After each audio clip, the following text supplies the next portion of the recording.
নমস্কার, আপনারা দেখছেন গ্লোব টিভি। সবার পাশে সবার সাথে গ্লোব নিউজ নিয়ে এখন আমি সুপর্ণা রয়েছি আপনাদের সঙ্গে। এক নজরে দেখে নেব আজকের বিশেষ বিশেষ খবর। ঢিল বৃষ্টি জলপাইগুড়িতে, জল সমস্যার প্রতিবাদে বিক্ষোভ, সব দাহকারী শংসাপত্র দিতে গাফিলতি, ভোট প্রচারে সৌগত রায়, স্বাস্থ্য সহ অন্যান্য দফতরের সঙ্গে সমন্বয় বৈঠক। আসছি বিস্তারিত খবরে। ঢিল বৃষ্টি জলপাইগুড়িতে।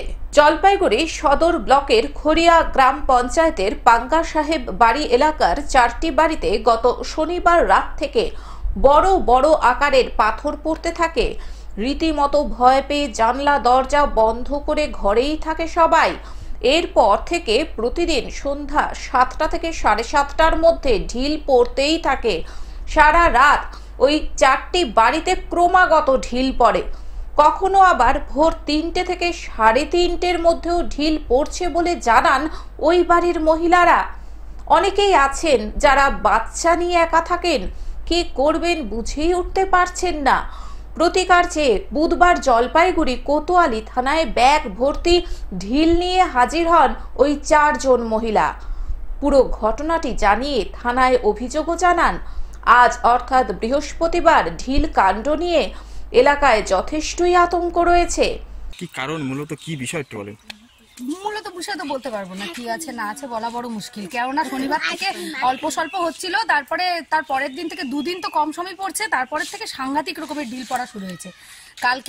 কালকে যে ঘটনাটা হয়েছে যতটুকু বুঝলাম, এটা মানুষেরই অবশ্যই কাজ, কোনো বদমাশই হবে। কেননা ঢিল একটা সময় পড়তে শুরু করলো, তারপরে একটা ঝড় মানে হাওয়া মতো উঠলো, ঝড়টর হওয়ার একটা সম্ভাবনা ছিল। সেই মুহূর্তে প্রায় 1 ঘন্টা ঢিল বন্ধ ছিল। সেই 1 ঘন্টা ঢিল বন্ধ থাকার পরে আবার যে ঝড় হাওয়া থেমে গেল, তারপর থেকে আবার শুরু হলো। জলপাইগুড়ি থেকে সায়ন সেনের রিপোর্ট, গ্লোব নিউজ। জল সমস্যার প্রতিবাদে বিক্ষোভ, ট্রেনের বগির মতো লম্বা লাইন, সকলের হাতে খালি বালতি অথবা কলসি। পানীয় জলের জন্য কেউ সকাল থেকে আবার কেউ ভোর থেকে কলসি বালতি রেখে লাইনে দাঁড়িয়েছেন কলের সামনে, কিন্তু জলের দেখা নেই। এই সমস্যা 1-2 দিনের নয়, প্রায় 1 বছর হতে চলল। গরম পড়তেই সেই সমস্যা আরো তীব্র আকার ধারণ করেছে। প্রতিবাদে বিক্ষোভ দেখালেন গ্রামবাসীরা। ঘটনাটি মালদার ইংরেজবাজার ব্লকের কোতোয়ালি অঞ্চলের গণিপুর এলাকার। সমস্যার কথা কার্যত স্বীকার করে নিয়েছেন স্থানীয় গ্রাম পঞ্চায়েত সমিতির সদস্য। তিনি জানান, কোতোয়ালি অঞ্চলের একাধিক জায়গায় গরম পড়তেই জল সংকট দেখা দিয়েছে। জল জীবন মিশনের আওতায় প্রত্যেকটা বাড়িতে পাইপ লাইনের কাজ শুরু হয়েছে। এই মুহূর্তে আমাদের যেটা আর্সেনিক মুক্ত জল আসছিল সেটাও বন্ধ হয়েছে, এবং আপনার যেটা পিএইচির জল সেটাও কিন্তু এই মুহূর্তে অনিয়মিত হয়েছে। তার কারণটা হচ্ছে কি, 2024-এর মধ্যে মমতা বন্দ্যোপাধ্যায় বলেছেন কি প্রত্যেকটা বাড়িতে গিয়ে বাড়িতে জলের ব্যবস্থা করবেন। সেই প্রকল্পের কাজ শুরু হওয়ার জন্য আমাদের পাইপ লাইনের কাজ হচ্ছে, সেই জন্য জল সরবরাহটা আপাতত ব্যাহত হচ্ছে। তো ঘটনা সত্য, শুধু গণিপুর না, কোতোয়ালি অঞ্চলের আরও কয়েকটা বুথ আছে একই সমস্যা। আমি একজন জনপ্রতিনিধি হিসাবে বারবার ঊর্ধ্বতন কর্তৃপক্ষকে জানিয়েছি, ওনারাও একই কথা বলছেন কি আর কয়েকটা দিন অপেক্ষা করুন, সব সমস্যার সমাধান হয়ে যাবে। পিএইচি দফতরের পক্ষ থেকে জল সরবরাহ করা হলেও এখন তা অনিয়মিত। তবে মুখ্যমন্ত্রী মমতা বন্দ্যোপাধ্যায়ের উদ্যোগে জল জীবন মিশন প্রকল্পের মাধ্যমে কিছু দিনের মধ্যেই প্রত্যেক ঘরে ঘরে জল পৌঁছে যাবে, এই প্রতিশ্রুতি দেন তিনি। গ্রামবাসীরা জানান, প্রায় 1 বছর ধরে এই সমস্যা। নিয়মিত জল আসে না, সময়সীমাও নেই। প্রায় 1 বছর থেকে জল আসছে না। আর্সেনিক মুক্ত জল এবং এই যে মার্শালের জলটা বাড়ি বাড়ি দেওয়া হয়েছে, সেই জলটাও আসছে না। আগে দিত সকাল 6টার সময়, এখন 9টা বেজে গেলেও জল আসছে না। এবং যে জল নিয়ে ঝগড়াঝাটি মারামারি প্রচণ্ডভাবে হচ্ছে এখানে। এই নিয়ে আমরা গ্রামের মেম্বার, প্রধান এবং জেলা পরিষদ সমিতি সদস্য কাছে গিয়েছি, কিন্তু সেখানে গিয়েও কোনো কাজ হচ্ছে না। জলের জন্য লাইনে দাঁড়াতে হয়, তাও বিগত কয়েকদিন ধরে জল আসছেই না, জল কিনে খাওয়ার সামর্থ্য নেই তাদের। বিষয়টি তারা সংশ্লিষ্ট গ্রাম পঞ্চায়েত থেকে জেলা পরিষদকে জানিয়েও কোনো লাভ হয়নি বলে অভিযোগ। এখানে কোনো জল আসছে না। এখানে যে দেখেন লাইন লাগিয়ে রেখেছে, কাল থেকে লাইন লাগানো হয়েছে, কিন্তু জলপাই মেম্বারকে জানানো হয়েছে, আমাদের গ্রামের ছেলে সঞ্জয় কুমার দাস, এবং জেলা পরিষদের মেম্বারকেও জানানো হয়েছে, প্রতিভা সিংহকে। তো এখানে জলের খুব সমস্যা হচ্ছে। এটা আমরা জলের জন্য আর্জি জানাচ্ছি প্রশাসনের কাছে। যদি প্রশাসন এটার স্টেপ না নেয় তাহলে আমরা বড় সড়ো আন্দোলন করতে নামবো। মালদা থেকে অভিষেক দাসের রিপোর্ট, গ্লোব নিউজ। সব দাহকারী শংসাপত্র দিতে গাফিলতি। শবদাহকারী শংসাপত্র দিতে পঞ্চায়েত অফিস গাফিলতি করায় এবার তৃণমূল পরিচালিত পঞ্চায়েত অফিস ঘেরাও করে বিক্ষোভ দেখালো তৃণমূলেরই একাংশ। এটি রানীগঞ্জের টিরট পঞ্চায়েত এলাকার ঘটনা। গ্রামবাসীরা জানিয়েছেন, গত কয়েক মাস আগে এলাকারই একটি রেল লাইনের ধার থেকে এক ব্যক্তিকে গুরুতর আহত অবস্থায় উদ্ধার করা হয়েছিল। পরে তাকে আসানসোল জেলা হাসপাতালে ভর্তি করা হলে সেখানে তার মৃত্যু হয়। মৃত্যুর পর শবদাহ হয় স্থানীয় শ্মশানে। নিয়ম মাফিক শ্মশানে শবদাহ করার শংসাপত্র স্থানীয় পঞ্চায়েত থেকেই দেওয়া হয়, কিন্তু এক্ষেত্রে বারবার ওই পরিবারটি টিরট পঞ্চায়েতে গেলেও পঞ্চায়েত থেকে কোনো রকমের শংসাপত্র দেওয়া হচ্ছে না। प्रॉब्लम यहाँ पर बहुत सारा है। इनका प्रॉब्लम यहाँ पर है, सही टाइम पर आपका पंचायत ऑफिस पहला नंबर खुलता नहीं है। टाइम इन लोग का जो है 10 बजे रहता है, ये लोग 12:30 बजे से पहले यहाँ पंचायत ऑफिस खुलता नहीं है। 1:30 बजे के बाद में कोई स्टाफ नज़र नहीं आता, पहला नंबर। दूसरा नंबर, यहाँ पर रेसिडेंशियल आपको टाइम पर नहीं मिलेगा, तो आपका इनकम सर्टिफिकेट टाइम पर नहीं मिलेगा। बर्निंग सर्टिफिकेट के लिए कल से हम लोग का झमेला था। आपका इलेक्शन ख़त्म हुआ, उसके बाद में हम लोग को 5-7 दिन से बोला जा रहा है कि बर्निंग सर्टिफिकेट मिलेगा। ঘুরে আসতে হচ্ছে ওই পরিবারটিকে, ফলে অন্যান্য নানান গুরুত্বপূর্ণ কাজ আটকে পড়েছে ওই পরিবারটির। আর এই প্রতিবাদে টিরট গ্রামবাসীরা পঞ্চায়েত অফিসে গিয়ে বিক্ষোভ দেখায়, যার নেতৃত্বে ছিলেন তৃণমূলেরই জেলা পরিষদের সদস্য সুবীর মুখোপাধ্যায়। তৃণমূল পরিচালিত পঞ্চায়েত অফিস ঘেরাও করে বিক্ষোভ দেখালো তৃণমূলেরই একাংশ। বিষয়টি নিয়ে চাঞ্চল্য ছড়ায় এলাকায়। এবং এদের ডাকে এদেরকে তাও দেয়নি। তারপর আমাকে ফোন করে, দাদা, আমার মেম্বার সুশান্তি আমাকে ফোন করে, দাদা এরা দিচ্ছে না টিরট পঞ্চায়েতে, এ তো তোমার পঞ্চায়েত। আমি ছুটে আসি, এসে পরে বলি যে ভাই দাও। দেখবেন এখনই এসছে মিনু বলে একজন আছে, মিনু মুর্মু, ওই দেখুন দাঁড়িয়ে আছে, আদিবাসী ছেলেহারা, ক্যান্সার রোগে। কি করে, কোন সাহসে মেম্বার সাইন করবে, স্ট্যাম্প দেবে? তার স্ট্যাম্পটা তো প্রধান তুলে রেখেছে, কারণ মেম্বারের সাইনে এই প্রধান বিশ্বাসী নয়। যদিও টিরট গ্রাম পঞ্চায়েতের প্রধান সন্তোষ চট্টোপাধ্যায় জানিয়েছেন, খুব দ্রুতই এর ব্যবস্থা করা হবে, ওই পরিবারটিকে শংসাপত্র দিয়ে দেওয়া হবে। এসটি সার্টিফিকেটের নিয়ম আছে, এটা মাস্টার লোক, এখানে সবাই সাইন করে করে নিয়ে যায়। সুশান্তি হালদার নিচে 10টি সার্টিফিকেট আমি ওকে দিয়ে দিয়েছি, যে তুমি ভাই সাইন করে তোমার ওখানে গিয়ে দিয়ে দাও। ওরা বলছে পক্ষপাতিত্ব করা হচ্ছে। কিছু ব্যাপার নেই, এখানে যত রকমের কাজে আমাদের প্রকল্প আছে, টোটাল মেম্বারদিকে নিয়ে মিটিং করে তারপরে ডিস্ট্রিবিউট হয়, এবং প্রত্যেকটার আমি খসড়া যদি আগামী দিনে চান আপনারা, আমি এটাও দিয়ে দেবো। আসানসোল থেকে সৌমিত্র গাঙ্গুলির রিপোর্ট, গ্লোব নিউজ। ভোট প্রচারে সৌগত রায়।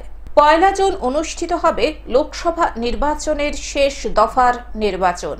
বিগত 3 বারের মতো এবারও দমদম লোকসভার তৃণমূলের প্রার্থী হয়েছেন সৌগত রায়। আশা, ক্যালকুলেশন, এগুলো সংবাদ মাধ্যমের কাজ। আমায় মনোনয়ন দিয়েছে, আমি আমাদের সব বিধায়ক, সব পৌরপিতা পৌরমাতাদের নিয়ে মানুষের কাছে ভোটের জন্য যাচ্ছি। ভোট দেবেন মানুষ 1 জুন, আমি তার হিসেব করতে চাই। তবে এখন অবধি সাড়া পাচ্ছি, খুব ভালো।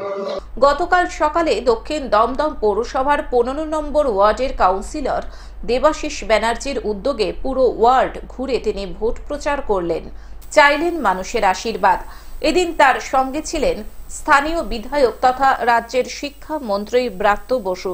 দমদমে একজন বলে সৌগতদাকে নিয়ে যখন আমরা বেরোচ্ছি, মানুষের কাছে একটা তুমুল সাড়া এবং প্রতিক্রিয়া, উদ্দীপনায় শুরু পাচ্ছে।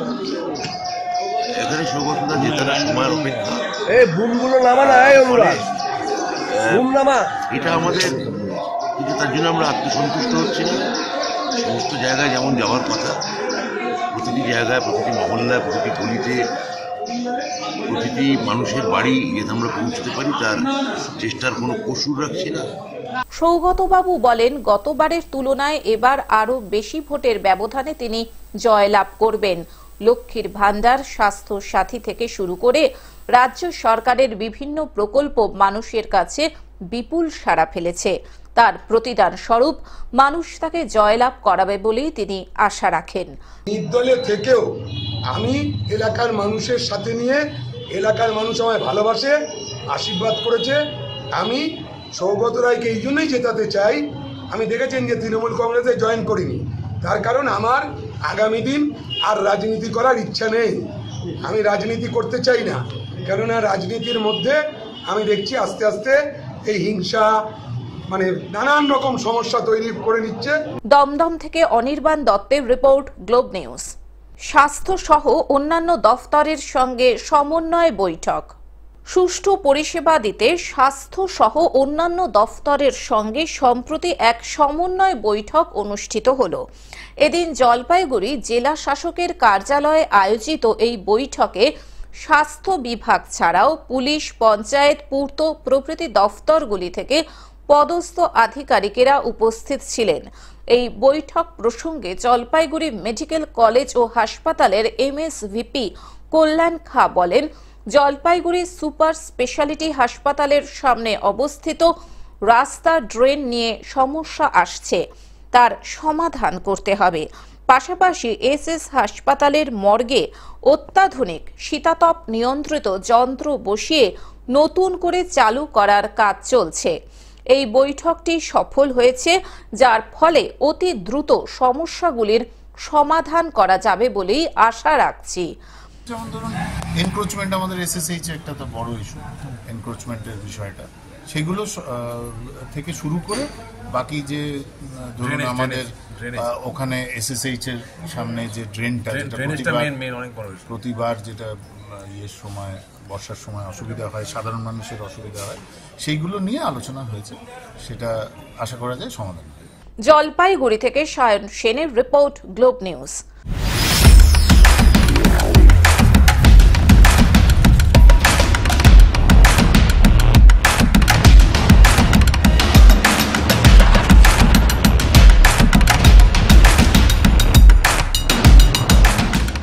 এবারও 7 দফায় দেশে লোকসভা নির্বাচন। 19 এপ্রিল থেকে আগামী 1 জুন পর্যন্ত চলবে ভোট গ্রহণ পর্ব।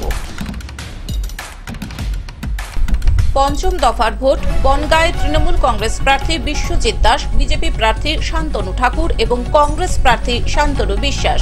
ব্যারাকপুরে তৃণমূল কংগ্রেস প্রার্থী পার্থ ভৌমিক এবং বিজেপি প্রার্থী অর্জুন সিং। আরামবাগে তৃণমূল কংগ্রেস প্রার্থী মিতালি বাগ এবং বিজেপি প্রার্থী অরূপ কান্তি দিগর। হুগলিতে তৃণমূল কংগ্রেস প্রার্থী রচনা ব্যানার্জি, বিজেপি প্রার্থী লকেট চ্যাটার্জি এবং সিপিআইএম প্রার্থী মনোদীপ ঘোষ। হাওড়ায় তৃণমূল কংগ্রেস প্রার্থী প্রসূন ব্যানার্জি, বিজেপি প্রার্থী ডক্টর রথীন চক্রবর্তী এবং সিপিআইএম প্রার্থী সব্যসাচী চট্টোপাধ্যায়।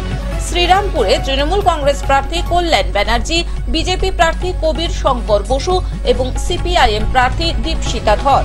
উলুবেড়িয়ায় তৃণমূল কংগ্রেস প্রার্থী সাজদা আহমেদ, বিজেপি প্রার্থী অরুণ দয়াল চৌধুরী এবং কংগ্রেস প্রার্থী আজহার মল্লিক। এখন থেকে গ্লোব টিভি দেখুন আপনার স্মার্টফোনেও। গুগল প্লে স্টোর অথবা অ্যাপল স্টোর থেকে ডাউনলোড করুন গ্লোব টিভি লাইভ অ্যাপ এবং জিও টিভি অ্যাপ।